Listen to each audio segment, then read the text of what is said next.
Bueno, en esta oportunidad vamos a desarrollar el tema de los conjuntos relacionados con su cardinalidad. En las aplicaciones generalmente resultan problemas de conteo de elementos de dos o más conjuntos. Para entender el concepto mismo, lo que vamos a hacer es considerar dos partes. Inicialmente la parte teórica de lo que significa la cardinalidad y luego algunos problemas de aplicación. Bueno, la cardinalidad está definida para un conjunto finito y se denota como entre barras o con el símbolo numeral y define el número de elementos del conjunto A.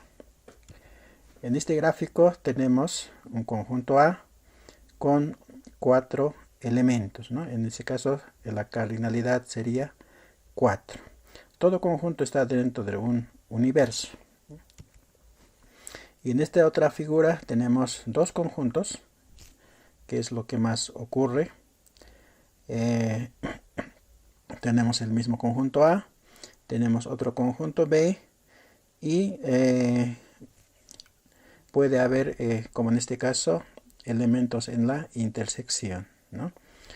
Bueno, de todas maneras, la cardinalidad de A, pues el mismo 4, la cardinalidad de B, que sería el número de elementos del conjunto B, que está en toda esta parte, sería 5, porque tenemos 3 y 2 que también está en la intersección. Aquí podemos observar lo siguiente. Si sumamos estas dos cardinalidades, entonces nos da 9. Y sin embargo, la cardinalidad de la unión es 7, ¿no? Que es justamente contando todos los elementos acá de lo que están en la unión, ¿no? En la primera parte del conjunto A tenemos 4 y luego tenemos más 3 que no están en A, entonces en total serían 7. Y a veces se suele sumar erróneamente simplemente como suma de las cardinalidades.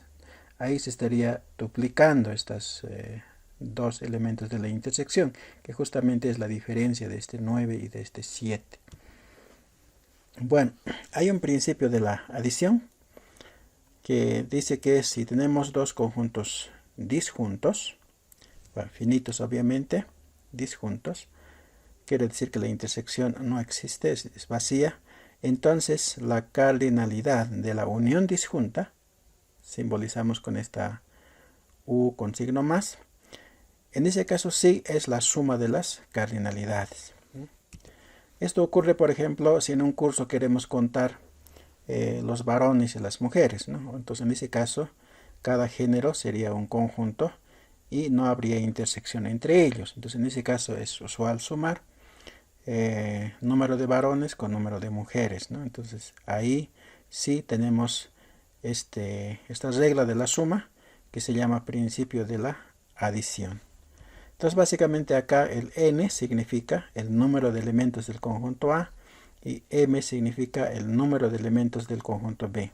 Entonces tenemos este resultado, ¿no? La unión tendría n más m y como cada n y m significan la cardinalidad de A o B, entonces tenemos aquí digamos una ilustración de este principio.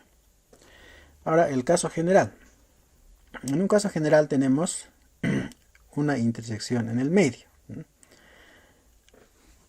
Y el resultado para el caso general es lo siguiente. Dado cualquier par de conjuntos, A y B, entonces la cardinalidad de A unión B, es decir, de toda esta parte de la reunión de conjuntos, es la suma de cardinalidades menos una intersección. Entonces acá, esto es natural porque si solamente tomamos en cuenta la cardinalidad de A, entonces estaríamos tomando en cuenta los elementos que están por acá, que serían n más k, y en el B serían k más m, ¿no? Entonces estaría duplicando la suma de k y por tanto es necesario restar, digamos, un k, ¿no?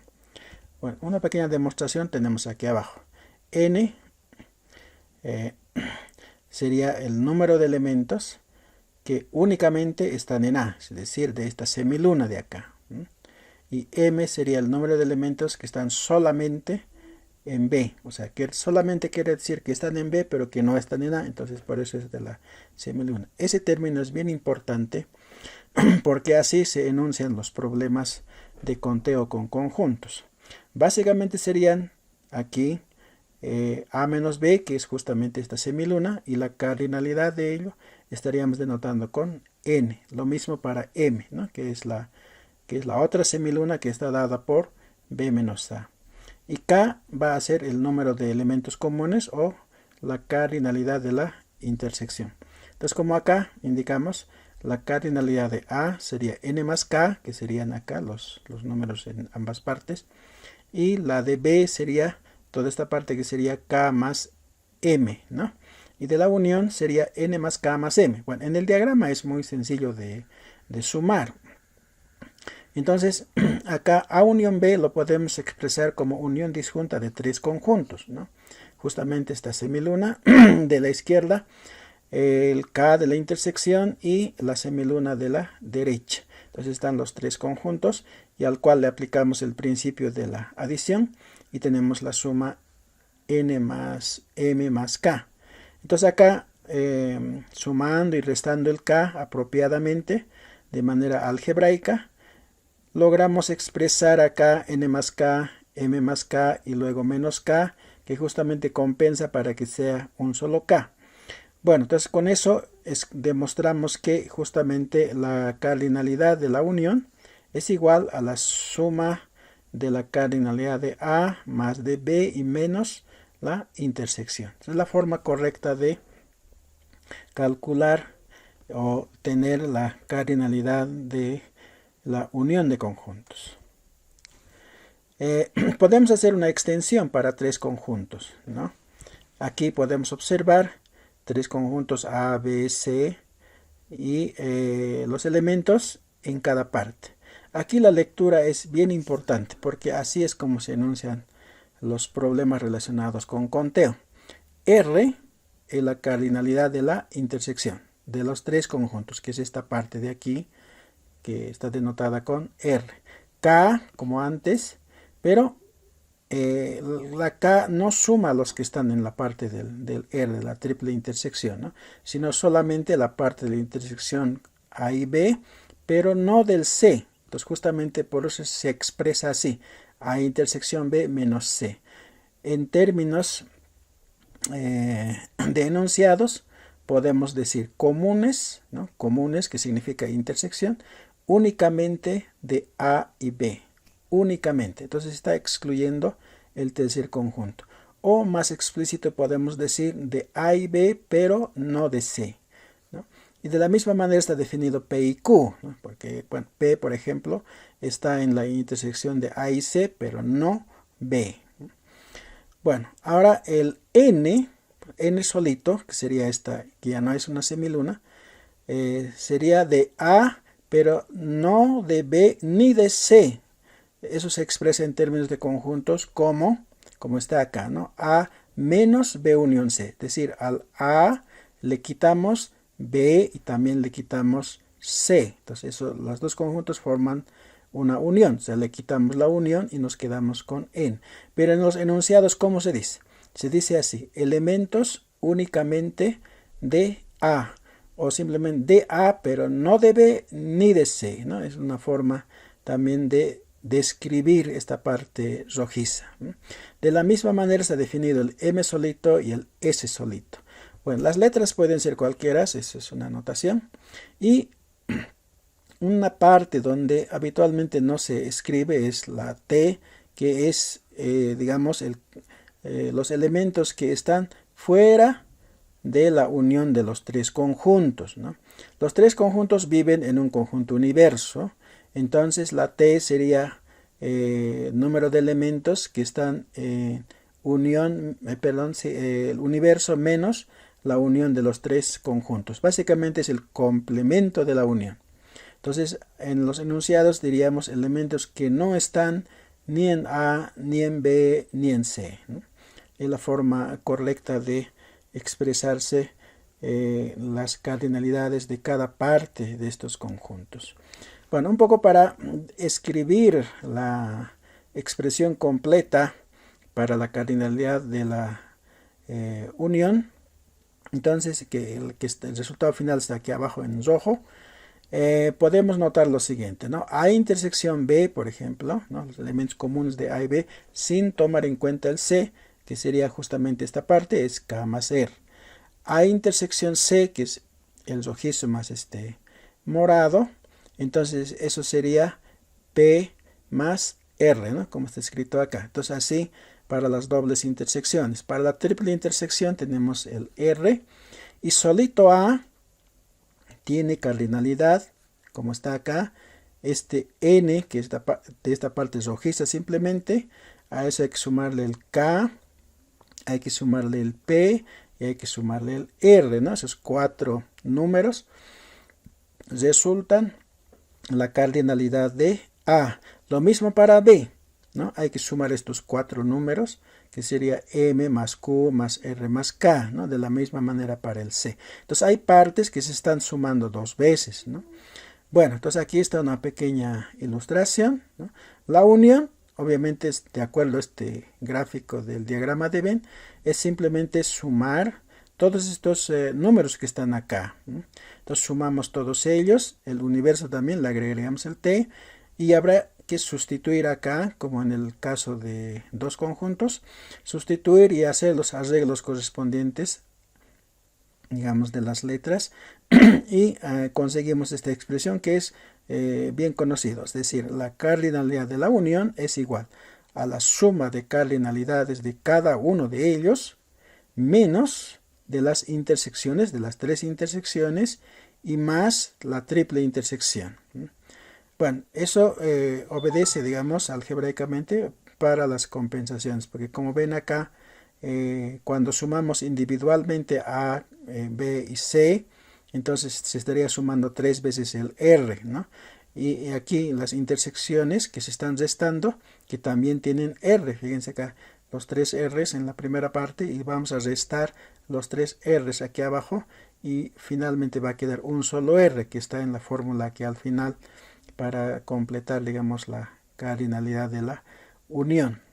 Bueno, entonces es un poquito complejo, pero es cuestión, digamos, de dibujar el diagrama de Venn y luego uno puede ir identificando cada parte. Pero el lenguaje aquí de enunciados es importante, ¿no? Esta que está aquí únicamente o solamente, etcétera, o no está, ¿qué quiere decir en el complemento?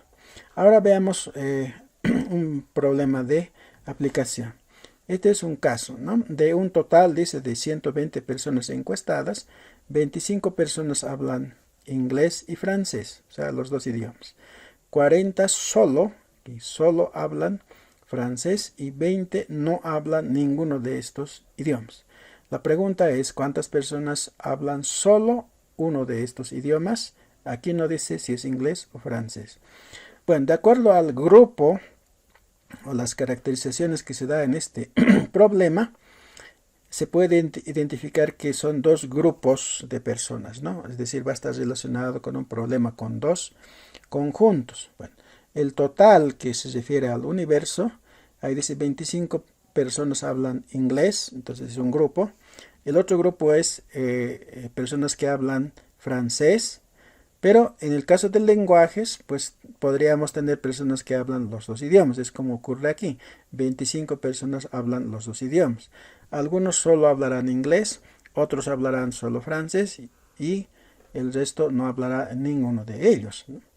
Bueno, entonces para resolver este tipo de problemas, lo primero que se hace es definir los conjuntos, ¿eh? U, como siempre, va a ser el conjunto universo. En este caso sería el total de personas que están en estudio de este problema. El conjunto I va a ser el conjunto de personas que hablan inglés. Y F vamos a llamar al conjunto de personas que hablan francés. En este diagrama se puede ilustrar un poco lo que sería la resolución de este problema. Entonces acá en el primer conjunto denotamos con I para los que hablan inglés y F para los que hablan francés. Y de acuerdo a los datos iniciales tenemos lo siguiente. Bueno, en el universo hay 120, ¿no? Que es un total de personas. 25 hablan los dos idiomas, entonces anotamos en la intersección porque son las personas comunes, digamos, ¿no? Comunes de estos dos, o sea, hablan inglés y hablan francés. Luego dice 40 solo hablan francés. Fíjense acá la palabra solo o solamente o únicamente, ¿no? Quiere decir que está excluyendo al otro idioma. Entonces acá anotamos 40. ¿Ya? En esta parte de las semilunas estarían las personas que solo hablan francés, es decir, no hablan inglés. ¿Ya? Entonces, bueno. Y el otro lado no lo tenemos en los datos, ¿no? Es decir, no hay en el enunciado donde diga cuántos hablan solo inglés, no está. Entonces, eso va a ser una incógnita por ahora. Y dice 20 no hablan ninguno de estos idiomas, o sea, ni inglés ni francés, entonces quiere decir que están fuera de la unión. Entonces, aquí afuera hay 20 personas que no hablan ninguno de ellos. Bueno, ahora, ¿cómo resolvemos? Aquí la pregunta es, ¿cuántas personas solo hablan uno de estos idiomas? Entonces, esta parte, por ejemplo, solo habla francés y esta sería solo habla inglés. ¿A cuál se refiere? Bueno, en realidad, como no especifica, entonces se refiere a uno de ellos. Eso significa que tendríamos que considerar la unión, ¿no? De esas dos semilunas. Bueno, entonces para eso tenemos que hallar el n, ¿no? Por el momento, ¿no? Es lo que nos faltaría para responder a este problema. Entonces la respuesta será o estará dada por estas dos semilunas, ¿no? F menos I menos F, que justamente son estas dos partes. Esta parte es la I menos F y esta otra parte es la F menos I, que son personas que hablan solo francés y las personas que hablan solo inglés. Entonces lo que tenemos que hacer es hallar la cardinalidad de esta unión. Esta unión es disjunta, así que simplemente tenemos que hallar de cada uno. Entonces aquí otra vez los datos. El universo tiene 120. K, que es la intersección, tiene 25. La M, que es los que hablan solo inglés, que es F menos I, esta semiluna es 40. Y T, que es el complemento de la unión, que no hablan ningún idioma, que serían 20 acá. Bueno, ahora tenemos que relacionar de alguna forma para hallar n, o sea, armar una ecuación o plantear una ecuación de donde podemos hallar el n. Entonces, planteamos así. N más 25, que es este n, que por el momento es desconocido, más este 25 constituye la cardinalidad del conjunto I. Entonces aquí anotamos justamente eso, n más 25. Más la otra sería 40, es decir, estamos sumando esta parte. Fíjense acá, el conjunto I, aquí es toda esta parte, que es la cardinalidad del conjunto I, más esta semiluna, ¿no? Que reuniría la cardinalidad de toda la unión, ¿no? Y más este 120 tiene que dar lo que tiene el universo. Entonces acá, esta parte es del A, 40 es la semiluna donde está el F menos I y 20 es los que están en el complemento, ¿no? Todo eso tiene que dar el universo, que en este caso es 120. Bueno, entonces de esta ecuación podemos resolver n, simplemente es despejar, y será 120 menos 85, que es la suma de estos tres términos, y el resultado nos da 35, y eso lo podemos anotar aquí. Claro que esto no es la solución todavía, ¿no? Recordemos que la solución está dada por la cardinalidad de esta unión, que son la unión de estas dos semilunas que están pintadas en amarillo. Entonces, aquí tenemos lo siguiente, ¿no? De la F menos I, que es uno de las semilunas, I menos F es la otra semiluna, entonces la suma, ¿no? O sea, esta es la N y esta es la M, entonces sumamos esas partes amarillas y tenemos 35 más 40 igual a 75. Entonces la respuesta para este problema sería que 75 personas solo hablan un idioma, es decir, bueno, no sabemos, ¿no? Hablarán solo inglés o solo francés. Muchas gracias.